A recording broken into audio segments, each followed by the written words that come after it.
நாமத்தை பரிசுத்தத்தில் பயங்கரமானவரே, உடைய நாமத்தை நான் துதிக்கிறேன். அற்புதங்களின் ராஜாவே, உடைய நாமத்தை நான் துதிக்கிறேன். மீறுதல்களை எல்லாம் மன்னிக்கிறவரே, உடைய நாமத்தை நான் துதிக்கிறேன். கிருபையில் ஐஸ்வர்யம் உள்ளவரே, உடைய நாமத்தை நான் துதிக்கிறேன். மகா இரக்கம் உள்ளவரே, உடைய நாமத்தை நான் துதிக்கிறேன். ராஜரேகம் உயர்ந்தது ஆண்டவரே, உடைய நாமம் சிறந்தது, உடைய நாமம் மகத்துவமானது. அந்த நாமத்திற்காக நன்றியோடு நான் ஸ்தோத்திரிக்கிறேன். ஆண்டவரே, சதா காலங்களிலும் எங்கள் நடுவிலே இருந்து எங்களை நடத்துகிற உடைய மகிமையான உடைய நாமத்தை நாங்கள் ஸ்தோத்திரிக்கிறோம். ஆண்டவரே, அற்புதரே, நன்றியோடு துதிக்கிறோம்.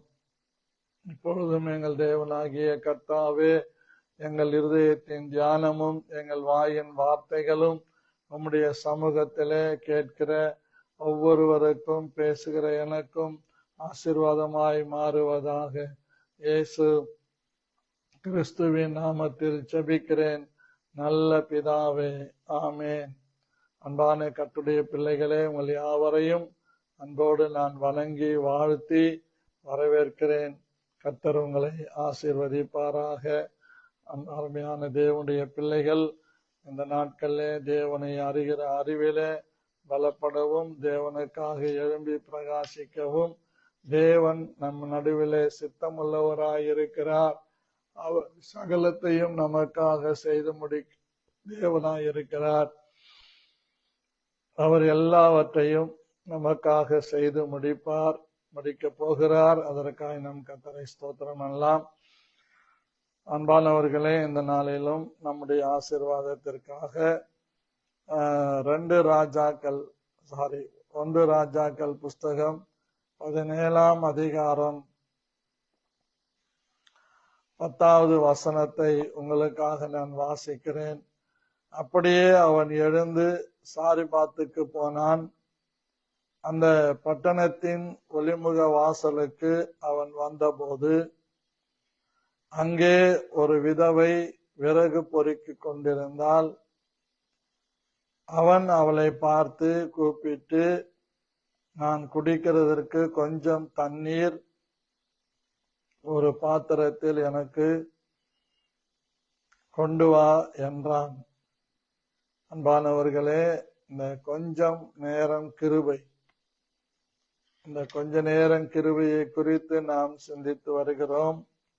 இன்றைக்கும் அந்த கொஞ்சம் என்கிற வார்த்தையின் அடிப்படையிலே நாம் சிந்திக்க இருக்கின்றோம், தியானிக்க இருக்கின்றோம். பாருங்கள் பிரியமானவர்களே, எலியா ஒரு நல்ல தீர்க்கதரிசி. ஆகாப் ராஜாவுடைய காலத்திலே, எசபேலுடைய காலத்திலே இருந்த தீர்க்கதரிசி. இந்த எலியா தீர்க்கதரிசி, அவனுக்கு பேரு கிஸ்பியனாகிய எலியா என்று சொல்லப்பட்டிருக்கிறது. இந்த எலியா தீர்க்கதரிசி கருத்தாக ஜெபிக்கிறவன். இந்த எலியா தீர்க்கதரிசி சொன்ன ஒரு தீர்க்க தரிசனம் கூட பொய்யாக போனதில்லை. கர்த்தர் இந்த எலியாவை கொண்டு இஸ்ரவேல் தேசத்திலே 3½ வருஷம் மழை பெய்யாதபடி அவன் ஜெபத்தை கேட்டு தடை பண்ணுகிறார். இந்த எலியாவை கர்த்தர் கேரித் ஆற்றங்கரையிலே குடியிருக்கும்படியாக சொல்லுகிறார். அங்க போய் இரு. 2வது வசனம் படிக்கிறேன். பின்பு கர்த்தருடைய வார்த்தை அவனுக்கு உண்டாயிற்று. அவர், நீ இவ்விடத்தை விட்டு கீழ்திசையை நோக்கி போய் யோர்தானுக்கு நேராயிருக்கிற கேரித் ஆற்றண்டையில் ஒளிந்து கொண்டிரு என்று சொல்கிறார். அந்த ஆற்றின் தண்ணீரை குடிப்பாய், அங்கே உன்னை போஷிக்க காகங்களுக்கு கட்டளையிடுவேன் என்றார்.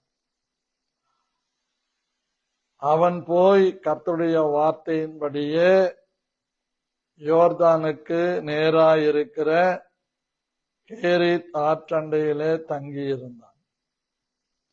காகங்கள் அவனுக்கு விடியற்காலத்தில் அப்பமும் இறைச்சியும், சாயங்காலத்தில் அப்பமும் இறைச்சியும் கொண்டு வந்தது. தாகத்திற்கு அந்த ஆற்றின் தண்ணீரை குடித்தான். அப்பொழுது கர்த்தருடைய வார்த்தை அவனுக்கு உண்டாயிற்று. அவர்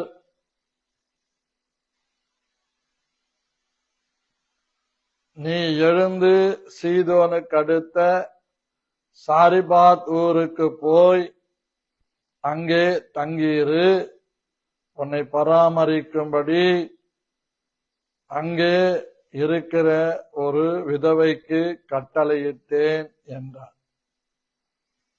எல்லாம் நம்ம கவனிக்கணும். கர்த்தர் எலியாவுக்கு சொன்ன வார்த்தை, நீ கேரித் ஆற்றங்கரையிலே போய் அங்கே ஒளிந்து கொண்டிரு. விடியற்காலத்திலே காகங்கள் உன்னை போஷிக்கும்படி அப்பமும் இறைச்சியும் கொண்டு வரும், அதை புசி. சாயங்காலத்திலே அப்படியே அப்பமும் இறைச்சியும் வரும்.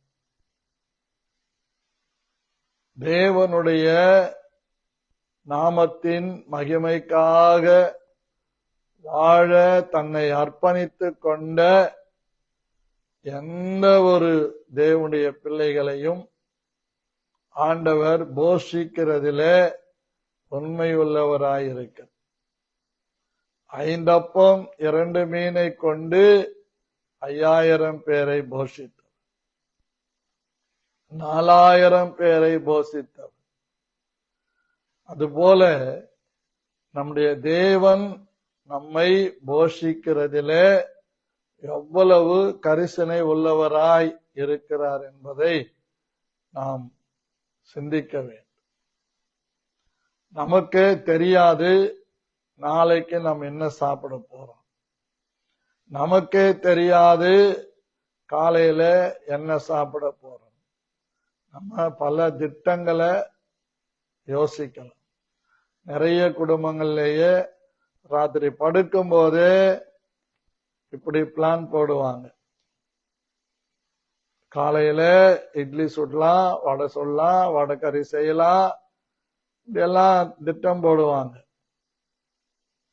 ஆனா அந்த திட்டங்கள் செயல்படாம போகிறதற்கு நிறைய வாய்ப்புகள் இருக்குது. மத்தியானம் என்ன, இரவுக்கு என்ன, நம்முடைய எண்ணமெல்லாம் எண்ணத்தை உண்போம், எண்ணத்தை குடிப்போம், எண்ணத்தை உடுத்துவோம். நான் நிறைய சகோதரிகளை பார்த்திருக்கிறேன், ரொம்ப நல்ல சகோதரிகள். ஒரு புடவைய கட்டிக்கிட்டு வந்து கண்ணாடி முன்னால நிற்பாங்க, ட்ரெஸ்ஸிங் டேபிளுக்கு முன்னாடி. அந்த புடவைய கட்டி கொண்டு போய் காட்டுவாங்க புருஷனுக்கு. நல்லா இருக்குதுமா அப்படின்னு புருஷன் சொல்லுவார். பிறகு வீட்டுல இருக்கிற மகளையோ மகனையோ பார்த்து கேட்பாங்க, தம்பி இது எனக்கு நல்லா இருக்குதாடா, அம்மா நல்லா இருக்குதாம்மா அப்படின்னு கேட்பாங்க. உடனே அவங்க சொல்லுவாங்க, ஏன் மம்மி வேற புடவைங்களே இல்லையா, எப்ப பார்த்தாலும் இதுதான் எங்க போனாலும் கட்டுறீங்க அப்படின்ன உடனே அந்த அம்மாவுக்கு ஒரு சோர்வு வந்து, ஒரு காரியத்துக்கு புறப்பட்டு போறதுக்குள்ள 4 புடவைகளை மாற்றி விடுவாங்க. ஆனா ஒன்றை இன்றைக்கு நான் உங்களுக்கு சொல்லுகிறேன், உங்களுக்கு என்னது தேவை என்று உங்கள் பரமபிதா அறிந்திருக்கிறார். நீங்கள் என்ன உடுத்த வேண்டும் என்று, நீங்கள் எந்த வாகனத்திலே போக வேண்டும் என்று அவர் தீர்மானித்திருக்கிறார். நேற்று கூட நான் கெட் டுகெதருக்கு சென்னைக்கு போறதுக்கு 3 வாகனங்களை யூபர்ல போட்டேன். 3 கேன்சல் பண்ணிட்டேன். என்னன்னா, எனக்கு என்னுடைய மொபைல்ல யூபர்ல காட்டுறது ஒரு இதுல 739 ரூபாய் வந்தது பில்லு யூபர் கோல. 2வது 800 ரூபாய் வந்தது. 3வது அந்த பீக் ஹவர்ஸ் சொல்லுவாங்க 839 ரூபாய் வந்தது. அவங்களே போன் பண்ணி கேக்குறாங்க 200 ரூபாய் கூட போட்டு தர முடியுமா, 1100 ரூபாய் போட்டு தர முடியுமா.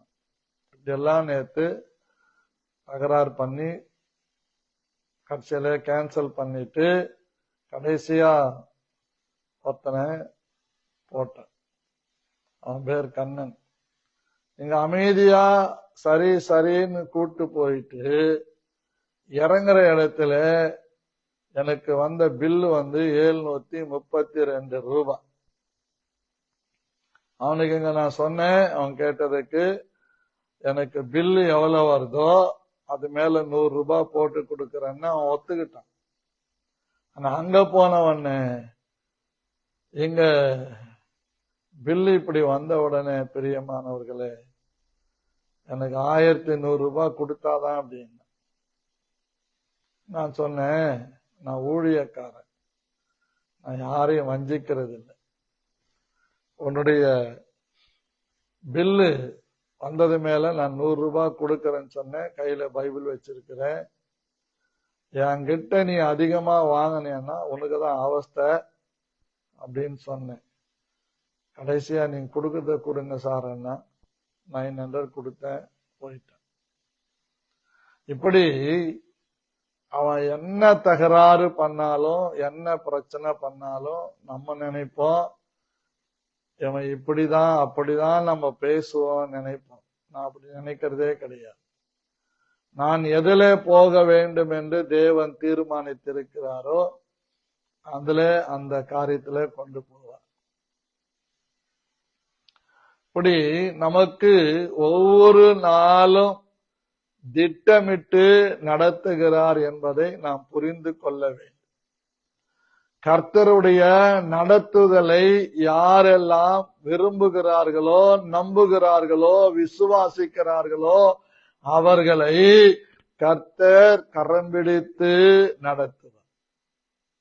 நம்மளே பாடுறோம், கரம் பற்றி நடத்தும் கர்த்தர் நீரல்லோ, கூப்பிட்ட என்னை குணமாக்கி நீரல்லோ, கரம் பற்றி நடத்தும் கர்த்தர் நீரல்லோ, கூப்பிட்ட என்னை குணமாக்கி நீரல்லோ, குழியில் விழாதபடி காத்து கொண்டீரே, அழுகையை களிப்பாக மாற்றிவிட்டீரே, குழியில் விழாதபடி காத்து கொண்டீரே, அழுகையை களிப்பாக மாற்றிவிட்டீரே, ஆடைக்கலமே உமதடிமை நானே, ஆர்ப்பரிப்பேனே ஆக மகிழ்ந்தே, கர்த்தர் நீ செய்த நன்மைகளையே நித்தம் நித்தம் நான் நினைப்பேனே, கர்த்தர் நீ செய்த நன்மைகளையே நித்தம் நித்தம் நான் நினைப்பேனே. நமக்கு ஒரு கண்டிப்பா நான் சொல்லுவேன், ஒரு திடமான விசுவாசம் நமக்கு இருக்கு. திடமான நம்பிக்கை உள்ளவர்களாய் நாம் இருக்கணும். நமக்கு என்னது தேவை என்று நாம் தீர்மானிக்கிறதற்கு முன்பாகவே இரவு 12 மணி வந்தவுடனே 12 ஒரு நொடி, அந்த நொடி இந்த நாளுக்குரிய காரியங்களுக்காக கவலைப்படுகிறது. நீங்களும் நானும் கவலைப்படாதபடி அன்பான கர்த்தருடைய பிள்ளைகளே, நேற்று திங்கட்கிழமை இரவு 10 மணிக்கோ 11 மணிக்கோ படுக்கிறோம். படுக்கைக்கு நாம் போய்விட்டாலும் நம்ம என்ன திட்டங்கள், செவ்வாய்க்கிழமை அன்றைக்கு நாம் என்ன திட்டங்கள் வைத்திருந்தாலும், யோசனைகள் வைத்திருந்தாலும், இந்த நாள்ல நாம் எதை செய்ய வேண்டும், எப்படி நடக்க வேண்டும், எப்படி வாழ வேண்டும், எண்ணத்தை புசிக்க வேண்டும், எண்ணத்தை குடிக்க வேண்டும், எண்ணத்தை உடுத்த வேண்டும் என்று நீங்களும் நானும் சிந்திக்கிறதற்கு முன்பாக, கவலைப்படுவதற்கு முன்பாக, யோசிக்கிறதற்கு முன்பாக கர்த்தர் ஏற்கனவே இப்படிதான் இருக்க வேண்டும் என்ற அந்த 12 மணி அடித்த அடுத்த நொடி அவர் பொறுப்பெடுத்துக் கொள்கிறார். இதை விசுவாசிக்கிறவங்க மாத்திரம் 2 கரங்களை உயர்த்தி ஆமென் அல்லேலூயா சொல்லு. எனக்கு எப்பவுமே ஒரு திட நம்பிக்கை உண்டு. இந்த நாள்ல நான் எப்படி இருக்க வேண்டும். ஒரு காலத்தில ஊழியத்தின் பாதையில கால்ல போட செருப்பு கூட இல்லாம பல மாதங்கள் சொல்ல முடியும். என் திருமணத்திற்கு முன்பாக பல மாதங்கள் செருப்பில்லாம நடந்து நடந்து ஊழியம் செய்திருக்கிறேன். ஆந்திர மாநிலத்திலே விஜயபுரம் மண்டலத்திலே எல்லத்தூர் என்கிற கிராமத்திலே அங்க ஊழியம் செய்து கொண்டிருக்கிறேன். நான் தங்கியிருந்தது என்என் கண்டிகை, நரசிம்மல் நாயுடு கண்டிகையில தனபால் நாயுடு வீட்டு மேல நான் தங்கியிருந்தேன். செருப்பு அறந்து போச்சு. செருப்பு தச்சு தச்சு போட்டு பார்த்தேன், மொத்தமா போயிடுச்சு. பல மாதங்கள் பலரும் பாக்குறாங்க, போற இடத்துல எல்லாம் செருப்பு இல்லாமையே நான் வர்றது. அதுல 2-3 பேரு நினைச்சுக்கிட்டாங்களாம், டைட்டஸ் அண்ணன் செருப்பு இல்லாமையே ஊழியம் செய்வார் போல அப்படின்னு. அந்த நாட்களில என்னை தேடி பன்னீர்செல்வம் என்கிற ஆசிரியர் வந்தார். அரக்கோணத்திலிருந்து வந்தார். வந்து அவர் என்கிட்ட தங்கி இருந்தார் 2 நாட்கள். அவரை சைக்கிள்ல கூட்டிக்கிட்டு போனேன். செருப்பு இல்லாம சைக்கிளை மிதிக்கிறத பார்த்தார். அந்த பெடல்ல 2 ஃபுட் ரெஸ்ட் இருக்கும், அது இல்ல. அதுல அந்த கம்பி மாத்திரம் தான் இருந்தது. ஒரு பக்கம் அந்த கம்பியில என்னுடைய இடது காலை வச்சு நான் மெர்ச்சிக்கிட்டு போறேன், பார்க்கிறேன். அதற்கு முன்பாகவே அந்த காலில ஜம்பாடா என்கிற கிராமத்தில ரோடு, ஆந்திராவில ரோடு போட்டாங்கன்னா நம்ம ஊர் மாதிரி கருங்கல் போட மாட்டாங்க, மலைக்கல்ல கொண்டு வந்து உடைச்சு குண்டாங்கல்லுங்களை போடுவாங்க. அதுல ஒரு கல்லு ஆழமா குத்தி காயமாகி அது ஆறி போன நிலைமையிலேயும் என்னைய வரைக்கும் என் காலில் அது ஒரு ஆணியா இருக்கு. அப்பதான் அவரு ஒரு செருப்பு வாங்கி கொடுத்தார். அப்போ செருப்புடைய ரேட்டு வந்து 5 ரூபாய் 75 பைசா இல்ல 95 பைசா. கர்த்தருக்கு ஸ்தோத்திரம் உண்டாவதா. நம்மை ஆண்டவர் அப்படி நடத்துகிறார். இன்னைக்கு வந்து பாருங்க, ஆண்டவருடைய கிருபையினால கிட்டத்தட்ட 7-8 ஷூ வச்சிருக்கிறேன். போன வாரத்துல, அதுக்கு முந்தின வாரத்துல வந்த 2-3 ஊழியக்காரங்களுக்கு ஷூங்களை எடுத்து போட்டு பாருங்கன்னா போட்டு பார்த்தாங்க, பிடிச்சது எடுத்துட்டு போங்க. உங்களுக்கு பாஸ்டர் எனக்கு இருக்குது போதும். நம்ம என்ன நினைச்சாலும் என்ன யோசித்தாலும் கர்த்தருடைய பிள்ளைகளை, கர்த்தருடைய ஊழியக்காரர்களை கர்த்தர் நடத்த வேண்டும். நம்முடைய குடும்பங்களை கர்த்தர் நடத்த வேண்டும். நம்முடைய குடும்பங்களை கர்த்தருடைய நடத்துதலின்படி நாம் அர்ப்பணிக்கும் போது கர்த்தர் நேர்த்தியாக, அருமையாக, பென்டாஸ்டிக்காக நம்மை நடத்துகிறதற்கு நம்முடைய தேவனுக்கு வல்லமை உண்டு என்பதை நாம் விசுவாசிக்க வேண்டும். பிரியமானவர்கள், இன்னைக்கு நிறைய பேரு சுய பலத்தில, சுய அறிவில, சுய திறமையில, சுய சிந்தையில, சுய விருப்பத்தில, சுய ஆசையில நடக்கிறாங்க. பாஸ்டர் ராஜசேகர், மோசஸ் ராஜசேகர் பாடி இருக்கிறார், சுய பலத்தில நடந்து பார்த்த நடக்க முடியல, அறிவு பலத்தில நடக்க பார்த்த. நீங்க எந்த பலன்ல நடந்தாலும், நீங்களா நானா நடந்தோம் அப்படின்னா எல்லா இடத்திலும் ஃபெயிலியர். நான் ஓபனா பேசுறேன். ஒரு முறை சென்னை KK நகர்ல எல்லாம் இயேசுவே டீம்ல நான் இருக்கும்போது ஒருத்தர் வீட்டில பிரேயர், உபவாச ஜெபம் நான் போயிருந்தேன். என் கையில 20 ரூபாய் இருந்தது. அரக்கோணத்தில் இருந்து 10 ரூபாய்க்கு அந்த ஸ்பாட்டுக்கு வந்து சேர்ந்துட்டு, 10 ரூபாய் இருக்கு. இத வச்சுக்கிட்டு நான் திரும்பவும் அரக்கோணம் போகணும். எப்பவுமே என்ன ஒரு இடத்துல கூப்பிட்டாங்கன்னா காணிக்க கொடுப்பாங்க. அந்த வீட்டில அன்னைக்கு அந்த உபவாச ஜெபம் ரொம்ப அருமையா இருந்தது. அநேகர் அபிஷேகம் பெற்றாங்க, ஆசீர்வதிக்கப்பட்டாங்க. அந்த குடும்ப தலைவர் எல்லாருக்கும் காணிக்க கொடுத்தார்.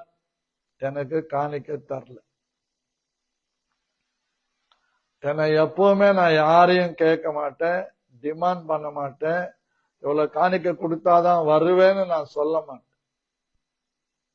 அழைத்தவர் உண்மையுள்ளவர், அப்படியே நடத்துவார். அவரு கொடுக்காத விட்டுட்டாரு. நானும் தோத்திரம் பண்ணிட்டு வந்துட்டேன். யாருக்கிட்டையும் நான் எதையும் பேசல. KK நகர்ல 100 அடி ரோட்ல நடந்து வந்து அங்க பஸ் பிடிச்சேன். எங்க போறதுக்குன்னா செவ்வாப்பேட்டை போறது வரைக்கும் பஸ் பிடிச்சேன், 71. ஆனா பஸ்ல போய்கிட்டு இருக்கும்போது அப்போ டிக்கெட் வந்து பஸ்ல வந்து 3 ரூபாய் செவ்வாப்பேட்டை வரைக்கும்.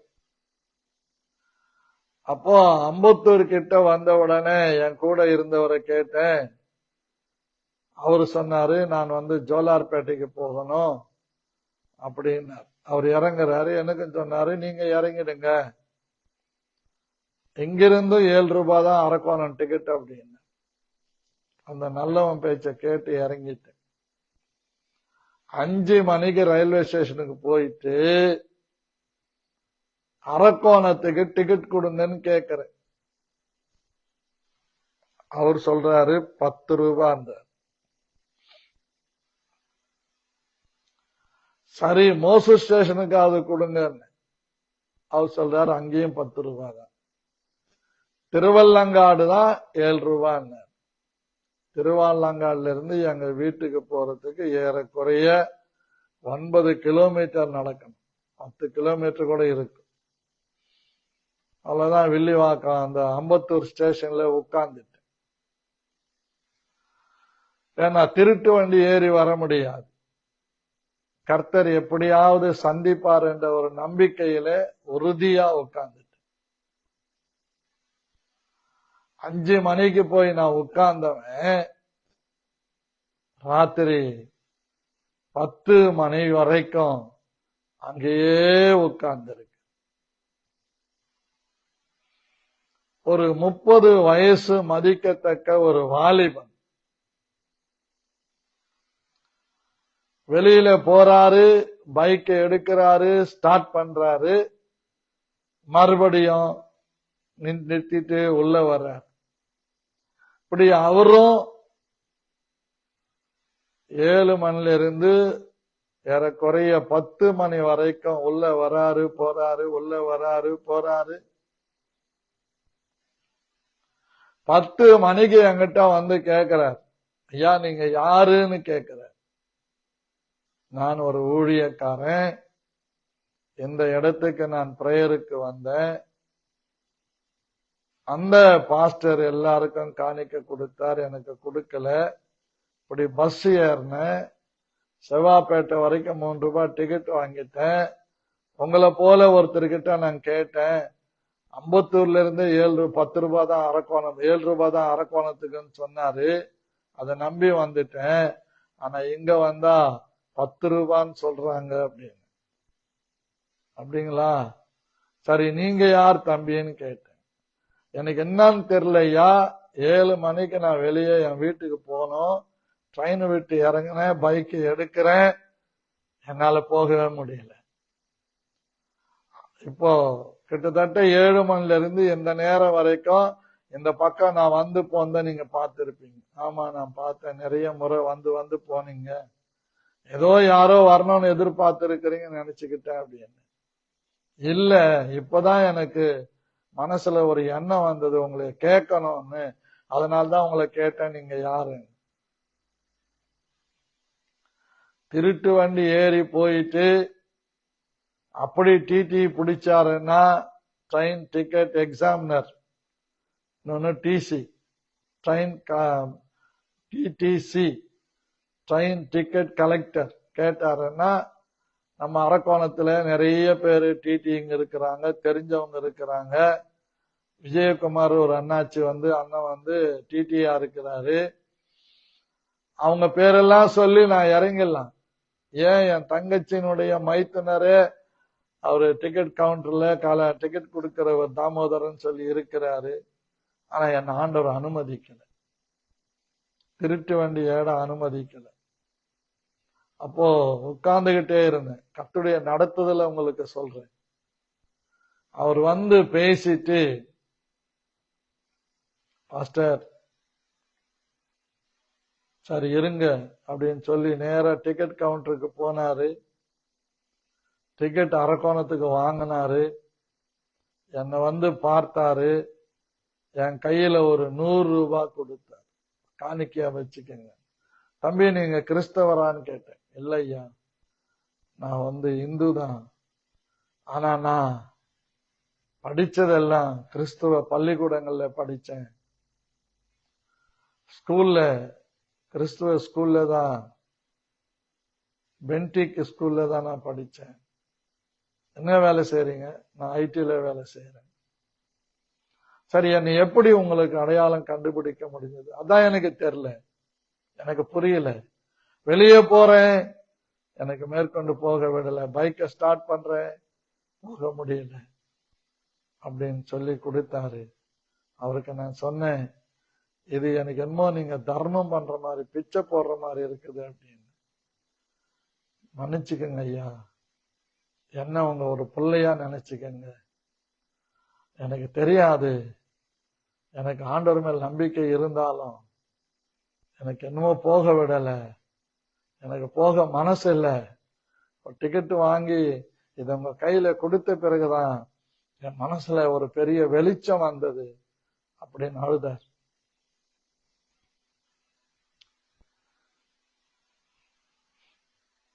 எனக்கும்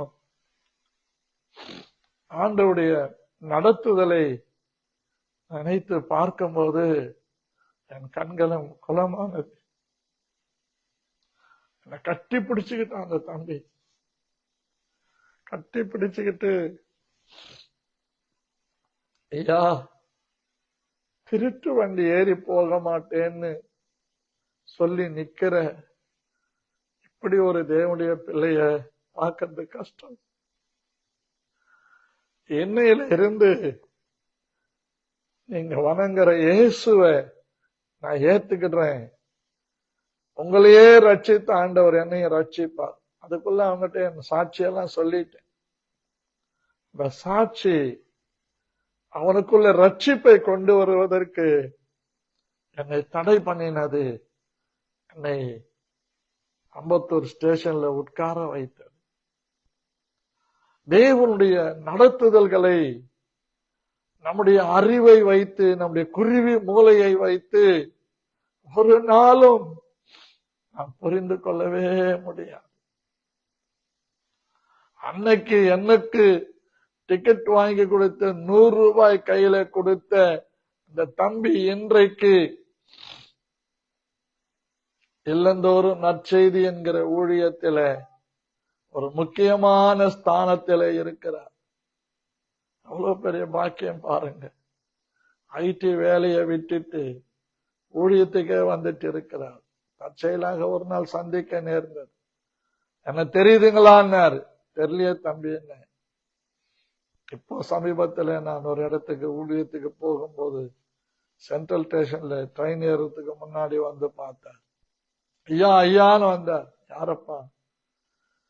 இத்தனை ஆண்டுகளுக்கு முன்னாடி அம்பத்தூர் ஸ்டேஷன்ல உங்களை சந்திச்சனே, அப்படியே கட்டி பிடிச்சிக்கனே. அந்தானே தேவனுடைய பிள்ளைகளே, தேவனுடைய வழி நடத்துதல்கள் வித்தியாசமானது. உங்களுக்காக ஒரு வசனத்தை வாசிக்கலாம். ஏசாயா 43 அதிகாரம் 18, 19, 20 எடுத்தவங்க வாசி.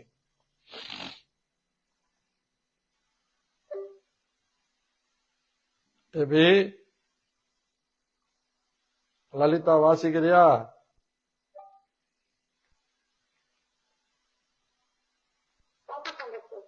வாசி.